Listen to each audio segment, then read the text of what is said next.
हाथी के दांत दिखाने के और खाने के और होते हैं। लेकिन दुर्भाग्य यह है कि लाल डायरी अगर चली गई थी तो अंजना जी एक शो तो लाल डायरी पे बनता है। आज तो आपने लाल ड्रेस पहनी हुई है। अरे हमारे कपड़े का रंग दिख रहा है, जनता का लाल फ्लैग क्यों नहीं दिखता है? अंजना जी वो लाल डायरी लीडरशिप का की जिसका क्रेडिबिलिटी जिक्र बताइए ना, उस पे आइए ना सर, असल इश्यूज पे आइए। मेरे कपड़े के रंग से आपकी जिंदगी नहीं संवरेगी। आपको अगर कॉमेडी शो करना है आज तो अच्छा है, होता है और जब तक कॉमेडी शो करना है तो करते रहिए आप। नहीं मुझे मैं कोई कॉमेडी शो नहीं कर रहा। कर रहे हैं ना, क्या है आपके कपड़े का रंग लाल है, ये क्या होता है? आलोक जी कपड़े का रंग लाल है, इसे लाल डायरी पे शो कर लीजिए, ये क्या तमाशा है? डोंट डू दिस कि लाल डायरी पे शो कीजिए क्योंकि आपने लाल कपड़े पहने हुए हैं, ये तरीका नहीं होता है बात करने का। प्लीज मर्यादा के अंदर है कि आप बात कीजिए और मेरे कपड़े के कलर और मेरे उस पर पहुंचने की जरूरत नहीं है। क्या बिहार में सीट शेयरिंग हो गया है? उसके ऊपर 100 कीजिए ना।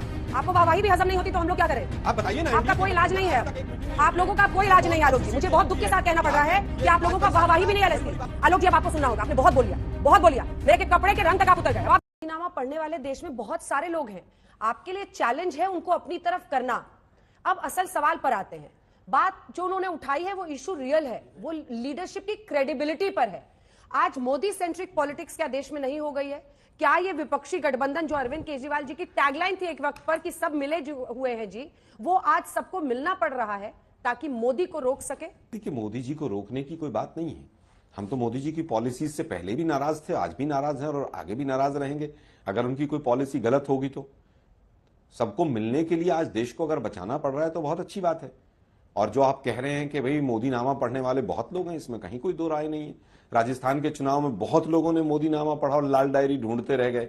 मैं तो कहता हूं मीडिया के साथी भी बहुत लोग लाल डायरी ढूंढ रहे थे, कोटा से लेकर जयपुर से लेकर उदयपुर तक।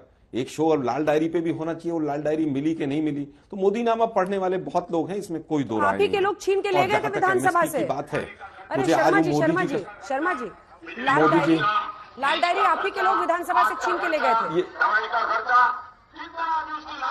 मैं वही कह रहा हूं ना, अब तो उनकी सरकार है। ये मैं मोदी जी का भाषण एमएसपी पे सुनवा रहा हूं, मीडिया के साथी तो चलाते नहीं है ना। और वो वाजपेयी जी को मैं भेज दूंगा, सुन लेंगे तो उनको पता चल जाएगा कि मोदी जी के वो कहावत है ना कि हाथी के दांत दिखाने के और खाने के और होते हैं। लेकिन दुर्भाग्य यह है कि लाल डायरी अगर चली गई थी तो अंजना जी एक शो तो लाल डायरी पे बनता है। आज तो आपने लाल ड्रेस भी पहनी हुई है कि वे राजस्थान में ठीक है, वो लाल डायरी चली गई, 1,76,000 करोड़ का घोटाला हुआ, एक शो तो उस पर भी बनता है। कपड़े का रंग आपको दिख रहा है, जनता का लाल फ्लैग क्यों नहीं मीडिया के दिखता है? साथियों ने हमसे सवाल पे सवाल क्यों न पूछे जो विधानसभा में लाल डायरी छीनी जा रही है, अरे हमारे कपड़े का रंग दिख रहा है, जनता का लाल फ्लैग क्यों नहीं दिखता है? अंजना जी वो लाल लीडरशिप की क्रेडिबिलिटी बताइए ना, उस पे आइए ना सर, असल इश्यूज पे आइए। मेरे कपड़े के रंग से आपकी जिंदगी नहीं संवरेगी। प्रधानमंत्री ने लाल डायरी का जिक्र किया, मैं फिर कहूंगा अंजना जी, देश के प्रधानमंत्री ने लाल डायरी का जिक्र किया और उस लाल डायरी पे वोट मांगे गए। एक एफआईआर तो बनती होगी कहीं ना कहीं, एक उस लाल डायरी को ढूंढने के लिए एक छोटा सा प्रयास तो बनता होगा कहीं ना कहीं, मीडिया के साथियों की तरफ से एक शो तो बनता होगा कहीं ना कहीं। खैर आपको अगर कॉमेडी शो करना है आज तो अच्छा है, होता है और जब तक कॉमेडी शो करना है तो करते रहिए आप। नहीं मुझे मैं कोई कॉमेडी शो नहीं कर रहा। कॉमेडी शो तो कॉमेडी क्या है? आपके कपड़े का रंग लाल है, ये क्या होता है? आलोक जी कपड़े का रंग लाल है, इसे लाल डायरी पे शो कर लीजिए, ये क्या तमाशा है? केवल ये कहा, don't do this, it is not appreciated at all and it's not in good taste कि लाल डायरी पे शो कीजिए क्योंकि आपने लाल कपड़े पहने हुए हैं। ये तरीका नहीं होता है बात करने का। प्लीज मर्यादा के अंदर है कि अब बात कीजिए और मेरे कपड़े के कलर और मेरे उस पर पहुंचने की जरूरत नहीं है। इशू पे रहिए आप। लीडरशिप की क्रेडिबिलिटी पर सवाल था, आप उस पर जवाब दें। और लाल डायरी पर जितने शोज करने थे किए हैं, क्योंकि विधानसभा में लाल डायरी की खींचातानी विधायकों के बीच में चल रही थी। जवाब दीजिए सवाल का। राजस्थान में आप कीजिए ना शोज के ऊपर, ये इमोशनल कार्ड में नहीं खेलता हूं मैं। केवल ये कहना चाहता हूं कि महाराष्ट्र के अंदर एनडीए के अंदर क्या वहां पर गठबंधन हो गया है? क्या यूपी में एनडीए का गठबंधन हो गया है?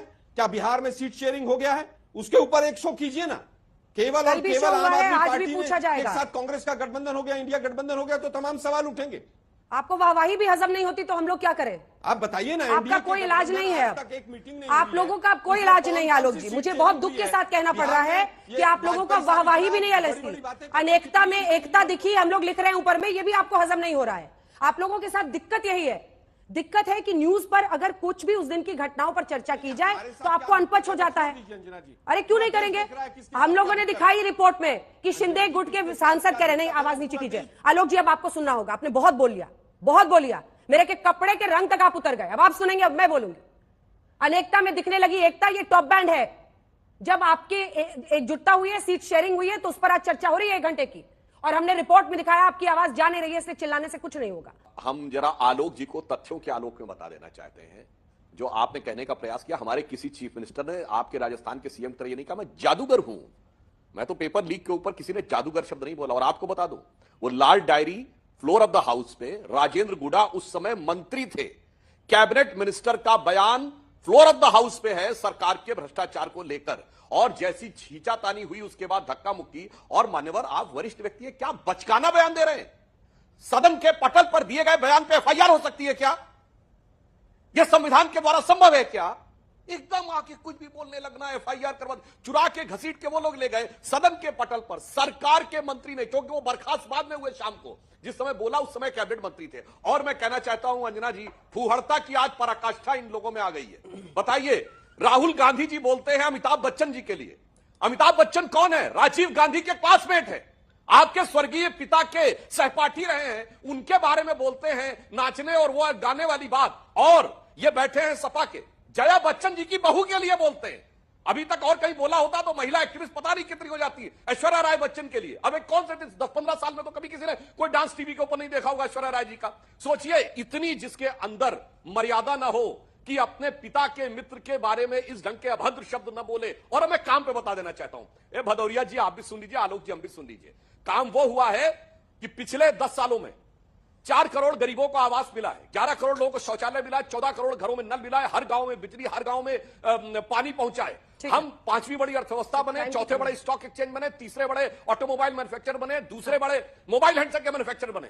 और सुनिए, इंफ्रास्ट्रक्चर में इन्वेस्ट करने वाले दुनिया के नंबर 1 के देश बने। और इतना ही नहीं है, आप ये भी समझ लीजिए, G20 और G7 में सबसे हाईएस्ट रेट वाले बने। और सुनो भाई, तो रोजगार पर भी सुन लो, जब आपकी सरकार आई थी तो 11 करोड़ ईपीएफओ अकाउंट है, 27 करोड़ ईपीएफओ अकाउंट है। और किसानों पे सुन लो, 5,50,000 करोड़ रुपए का कुल एमएसपी दिया था मनमोहन सिंह की 2 सरकारों ने मिलकर। मोदी जी